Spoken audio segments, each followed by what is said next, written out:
உலகமே தாயா வணங்குற பார்வதி தேவிக்கு 3 குழந்தைகள்னு சொல்லப்படுது.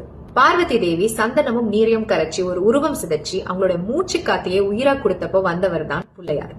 சிவனும் பார்வதியும் சேர்ந்து இருக்கிறப்போ அவங்க உடம்புல இருந்து 6 தீப்பொறிகள் வருது. அத உடனே அக்னி தேவர் தாங்கி பிடிச்சுக்கிறாங்க. ஆனா அவங்களால வெப்பம் தாங்க முடியாததுனால இமயமலைக்கு தூக்கிட்டு போறாங்க. அங்க சப்த ரிஷிகளோட மனைவிகள் அதை எடுத்துக்கிறாங்க. இப்போ கங்கை நதியில குடுக்கறாங்க. கங்கை நதியாலையும் வெப்பம் தாங்க முடியாம அதை எடுத்துட்டு போய் சரவணா பொய்கையில இருக்கிற 6 தாமரை பூக்குள்ள போட்டுடுறாங்க. இப்போ அந்த தீப்பொறிகள் 6 ஆண் குழந்தைகளா மாறிடுது.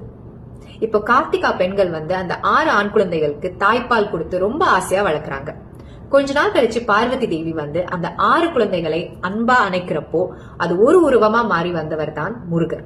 கல்பவிருட்ச மரம் பார்த்தப்போ பார்வதி தேவி சொல்லிருக்காங்க, எனக்கு ஒரு பெண் குழந்தை வேணும்னு ஆசையா இருக்கு. அப்ப அவங்களுக்கு கிடைத்தவங்க தான் அசோக சுந்தரி. இப்படி இருக்கிறப்போ இன்னொருத்தவங்க என்ன சொன்னாங்கன்னா, எனக்கு குழந்தையே வேண்டாம், எனக்கு என்னோட கடமையில தான் போக்கஸ் பண்ணணும்னு. அவங்களையும் நம்ம தாயா சரஸ்வதி அம்மான்னு வணங்குறோம். ஒரு ஊர்ல ஒரு அம்மா இருக்காங்க. பக்கத்து ஊர்ல அவங்க பொண்ணுக்கு பிரசவ வலி வருது.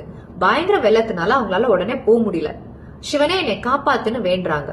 உடனே சிவன் அந்த அம்மா வடிவம் எடுத்து அந்த பொண்ணுக்கு பிரசவம் மட்டும் பார்க்கல, அந்த குழந்தையும் பாதுகாத்திருக்காங்க. இன்னும் கூட அவரை தாயுமான சுவாமின்னு அதுக்காக நிறைய இடங்கள்ல வணங்குறாங்க.